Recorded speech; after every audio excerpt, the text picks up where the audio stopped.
नमस्कार मुलांनो, आज आपण परिसर अभ्यास भाग 2 या विषयामधील पाठ 3 मराठा सरदार भोसल्यांचे कर्तबगार घराणे हा पाठ बघणार आहोत.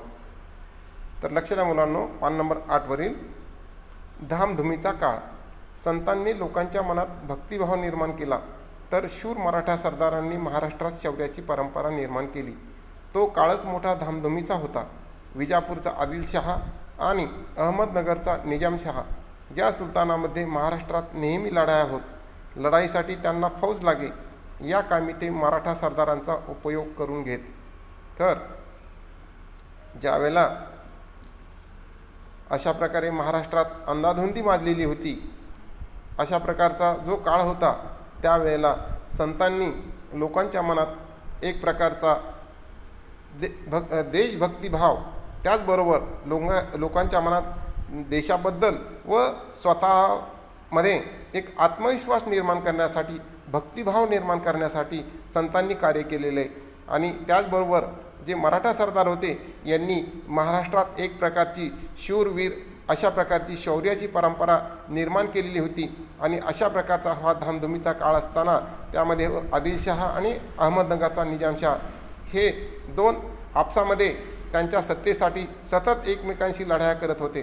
आणि त्या कामी ते फौजेचा वापर या आपल्या राज्यातील एक प्रकारच्या भागातील लोक जे आहे या लोकांनाच या फौजेमध्ये लढाईसाठी वापरत असे.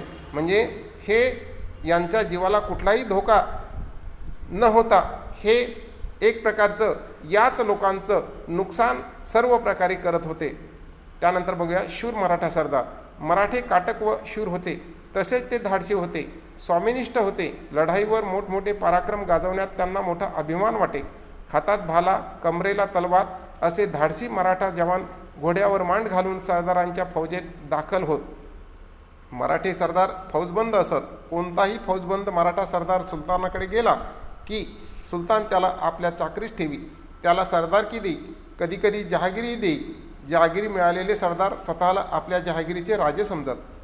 बघा, तर अशा प्रकारे ही आपल्या शूरवीर मराठा सरदारांची परंपरा आपल्याकडे होती. आणि त्यामुळे हे जे मराठी सरदार होते, काटक होते, शूर होते, धाडशी, स्वामिनिष्ठ होते, म्हणजे एकनिष्ठपणा त्यांच्यामध्ये होता. आणि त्यामुळे हे राजे, मुस्लिम राजे त्यांना लढाईसाठी आवर्जून अशा प्रकारचे सैन्यात घेत होते. आणि जेवढे जास्त पराक्रमी जे मराठी सरदार होते त्यांना अशा प्रकारचं सरदार सैन्यामध्ये तर घेतच होते, परंतु त्यांच्या पराक्रमानुसार त्यांना चांगल्या प्रकारची पदं, सरदारकी किंवा आणखी त्याला बक्षीस म्हणून काही भाग अशा प्रकारचा वाटून दिला जात होता.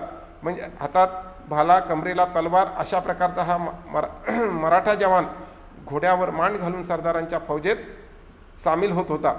अशा प्रकारे कोणताही मराठा सरदार सुलतानाकडे गेला की सुलतान त्याला काय करायचा, नोकरी द्यायचा. त्याला कधीकधी काय करायचा, चांगल्या प्रकारचे बक्षीस, जहागिरीसुद्धा देत होता.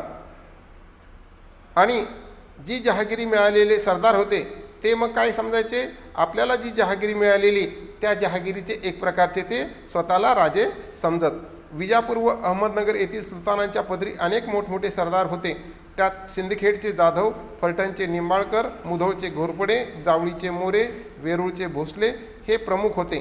सिंदखेडचे जाधव हे देवगिरीच्या यादवांचे वंशज. शिवरायांच्या मातोश्री जिजाबाई या सिंदखेडच्या लखुजी जाधवांच्या कन्या होत. बघा, तर विजापूर व अहमदनगर येथील सुलतानांच्या पदरी अनेक मोठमोठाले जे सरदार होते त्यामध्ये कोण कोण होते, तर सिंदखेडचे जाधव, फलटणचे निंबाळकर, मुधोळचे घोरपडे, जावळीचे मोरे, वेरूळचे भोसले असे प्रमुख होते. सिंदखेडचे हे जाधव जे होते हे देवगिरीच्या यादवांचे वंशज होते.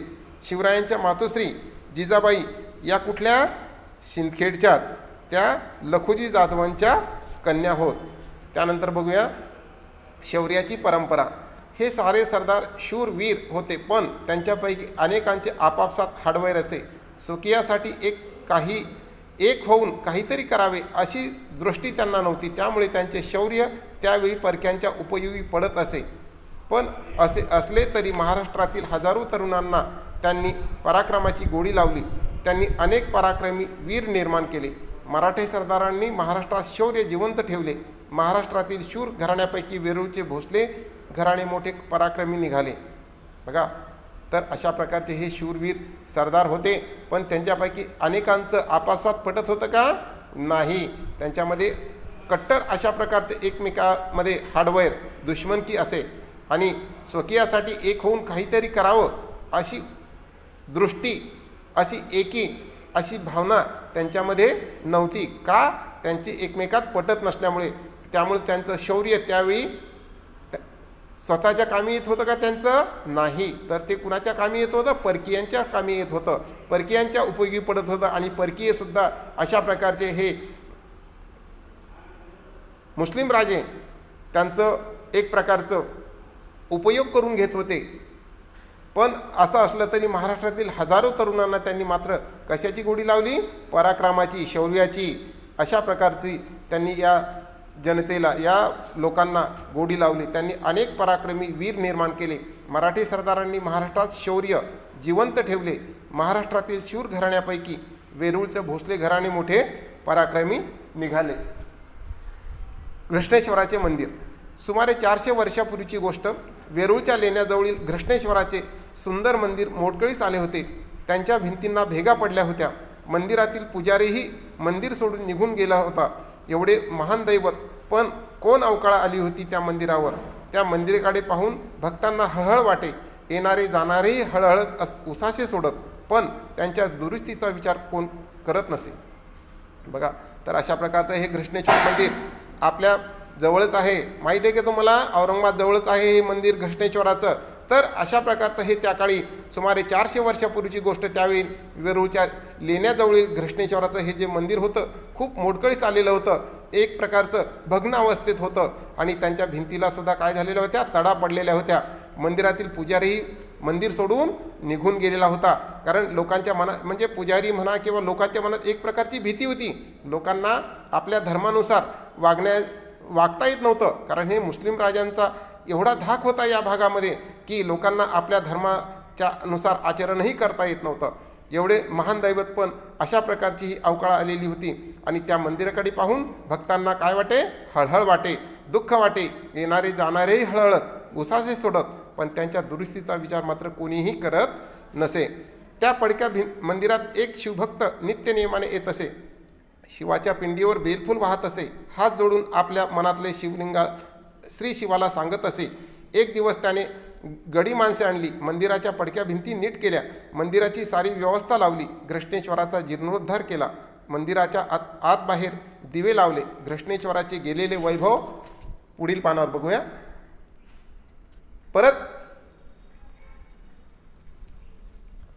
परतले. हे कोणी केले? तर कोण होते हे शिवभक्त? ते होते मालोजी राजे. बघा, अशा प्रकारच्या या मंदिराची जी दुरावस्था झालेली होती, त्या मंदिरामध्ये नित्यनेमाने अशा प्रकारचे एक शिवभक्त येत होते आणि त्या मंदिरामध्ये दिवाबत्ती करत होते. आणि मग त्यांनासुद्धा हे पाहून दुःख वाटत होतं. आणि मग त्यांनी एके दिवशी अशा प्रकारची या मंदिराचा जीर्णोद्धार करण्याचं ठरवलं. आणि मंदिराच्या आतबाहेर दिवे लावले. घृष्णेश्वराचे गेलेले वैभव त्यांनी परत केले. तर कोण होते असे हे शिवभक्त? ते होते मालोजी भोसले. त्यानंतर बघूया वेरूळचे भोसले घराणे. वेरूळ गावचे पाटील मालोजी राजे भोसले हे थोर शिवभक्त होते. विठोजी राजे त्यांचे धाकटे भाऊ. वेरूळच्या बाबाजी राजे भोसल्यांची ही मुले. वेरूळ गावची पाटीलकी बाबाजी राजे भोसल्याकडे होती. मालोजी राजे व विठोजी राजे मोठे कर्तबगार होते. तसेच ते शूर होते. त्यांच्या पदरी पुष्कळ हत्यारबंद मराठे होते. तो काळ फार धामधुमीचा होता. निजामशाहीवर उत्तरेच्या मुघल बादशहाने स्वारी केली होती. त्यावेळी दौलताबाद ही निजामशहाची राजधानी होती. तेथे मलिक अंबर नावाचा त्याचा वजीर होता. तो मोठा कर्तबगार व हुशार होता. त्याने दौलताबाद जवळील वेरूळच्या भोसले बंधूंची कर्तबगारी पाहिली. त्याने निजामशहाजवळ त्यांच्या कर्तबगारीची वाखाणणी केली. निजामशहाने मालोजीराजांना पुणे व सुपे परगण्यांची जहागिरी दिली. बघा, तर हे वेरूळचे जे भोसले कर्तबगार घराणे होते, यांनी हे गावचे पाटील होते. मालोजीराजे भोसले थोर शिवभक्त होते. विठोजी राजे हे त्यांचे कोण होते? धाकटे भाऊ. वेरूळच्या बाबाजी राजे भोसल्यांची ही कोण होती? मुलं. वेरूळ गावची पाटीलकी कुणाकडे होती? तर बाबाजी राजे भोसल्याकडे होती. बाबाजी राजे व विठोजी राजे मोठे कर्तबगार होते आणि शूरवीर पराक्रमी होते. त्यांच्या पुष्कळ अशा प्रकारचे हत्यारबंद मराठे त्यांच्याकडे होते. तो काळ अशा प्रकारचा धामधुमीचा असल्यामुळे निजामशाहीवर उत्तरेच्या मुघल बादशहाने स्वारी केलेली होती. त्यावेळी दौलताबाद ही निजामशहाची राजधानी होती. तेथे मलिक अंबर नावाचा त्याचा वजीर होता. तो मोठा कर्तबगार हुशार होता. त्यानं काय केलं, दौलताबादजवळ वेरूळचे जे भोसले बंधूंची कर्तबगारी पाहिली आणि मग निजामशहाजवळ त्यांच्या कर्तबगारीची काय केली, वाखाणणी केली. म्हणजे त्यांना अशा प्रकारची माहिती दिली. निजामशहाने मालोजी राजांना मग काय केलं, पुणे व सुपे परगण्यांची काय केली, जहागिरी म्हणजे बक्षीस दिलं. भोसल्यांच्या घरी वैभव आले. उमाबाई ही मालोजी राजांची पत्नी, ती फलटणच्या निंबाळकर घराण्यातली होती. या उभयतांना 2 मुलगे होते. एकाचे नाव शहाजी आणि दुसऱ्याचे नाव शरीफजी होतं. शहाजी 5 वर्षाचा असताना मालोजीराजे इंदापूरच्या लढाईत मारले गेले. विठोजी राजांनी आपल्या पुतण्यांचा आणि जहागिरीचा सांभाळ केला. पुढे त्यांनी शहाजीसाठी लखुजीराव जाधवांच्या मुलीला मागणी घातली. जाधवांची लेक जिजाबाई मोठी सुलक्षण होती. जिजाबाईसाठी विठोजी राजांनी घातलेली मागणी लखुजीरावांनी स्वीकारली. लखुजीराव म्हणजे निजामशाहीतील एक शूर व पराक्रमी सरदार होते. ते मोठा फौजफाटा बाळगून होते. निजामशहाच्या दरबारातही त्यांची मोठी प्रतिष्ठा होती. त्यांनी शहाजीराजे आणि जिजाबाई यांचा विवाह मोठ्या थाटात साजरा केला. जिजाबाई भोसले कुळाची लक्ष्मी झाली. बघा, तर अशा प्रकारे हे बाबूजी भोसले भोसल्यांच्या घरी वैभव आले. उमाबाई ही मालोजीरावांची पत्नी, ती फलटणच्या कोण होती, निंबाळकर घराण्यातली होती. या उभयतांना 2 मुलगे होते. एकाचं नाव होतं शहाजी आणि दुसऱ्याचं नाव शरीफजी. शहाजी 5 वर्षाचा असताना मालोजीराजे इंदापूरच्या लढाईत मारले गेले होते. मग विठोजीरावांनी आपला पुतण्यांचा आणि जहागिरीचा सांभाळ केला. पुढे त्यांनी शहाजीसाठी लखुजीराव जाधवांच्या मुलीला मागणी घातली आणि जाधवांची लेक ही जिजाबाई भोसले घराण्याची काय झाली, कुळाची लक्ष्मी झाली. त्यापुढे बघा शहाजीराजे. निजामशहाने मालोजी राजांची जहागिरी शहाजीराजांना दिली. शहाजीराजे पराक्रमी होते. निजामशाही दरबारात त्यांना मोठा मान होता. मुघल बादशहाने ती निजामशाही जिंकायचा बेत केला. विजापूरचा आदिलशाही त्याला मिळाला. तेव्हा निजामशाही वाचवण्यासाठी मलिक अंबर व शहाजीराजे निकराने लढले. दोन्ही फौजांचा त्यांनी पराभव केला. अहमदनगरजवळ भातवडी येथे ही प्रसिद्ध लढाई झाली. या लढाईत शरीफजी काय झाले, मारले गेले. बघा, निजामशहाने मालोजीरावांची जहागिरी शहाजीराजांना दिली. त्यावेळी शिवाजीराजे पराक्रमी होते. निजामशाह दरबार त्यांना मोठा मान होता. मुघल बादशहाने ती निजामशाही जिंकायचा बेत केला आणि विजापूरचा आदिलशाही त्याला मिळाला होता. तेव्हा निजामशाही वाचवण्यासाठी मलिक अंबर व शहाजीराजे निकराने लढले आणि दोन्ही फौजांचा त्यांनी काय केला, पराभव केला. अहमदनगरजवळ भातवडी येथे ही लढाई झालेली प्रसिद्ध आहे. पण मात्र शहाजीराजांनी मोठा जो पराक्रम गाजवला होता, त्यामुळे शूर सेनानी म्हणून त्यांचा सर्वत्र लौकिक झाला. दरबारात त्यांची मोठी प्रतिष्ठा वाढली. इतकी की खुद्द मलिक अंबरला त्यांच्याबद्दल असूया वाटू लागली. यातून उभयतात वितुष्ट निर्माण होऊन शहाजीराजांनी निजामशाही सोडली आणि ते विजापूरच्या आदिलशहाला जाऊन मिळाले. आणि अशा प्रकारे आदिलशहाने त्यांना काय मग सरलष्कर अशा प्रकारचा किताब देऊन त्यांचा सन्मान केला. पुढे निजामशाहीत बऱ्याच घडामोडी झाल्या. वजीर मलिक अंबर मृत्यू पावला. त्याचा पुत्र फत्तेखान हा मोठा कारस्थानी होता. तो आता निजामशाहीचा वजीर झालेला होता आणि त्याच्या काळात निजामशाहीला उतरती कळा लागली. मुघलांच्या स्वारीचा धोका निर्माण झालेला होता आणि त्यातून निजामशाही सावरण्यासाठी निजामशहाच्या आईने शहाजी राजाकडे परत येण्यासाठी साकडे घातले. तेव्हा शहाजीराजे आदिलशाही सोडून परत कुठे आले, निजामशाहीमध्ये आले. अशा प्रकारचा हा पाठ आहे. हा पाठ इथे थांबूया विद्यार्थी मित्रांनो. यावर आधारित आपण स्वाध्याय नंतर बघूया.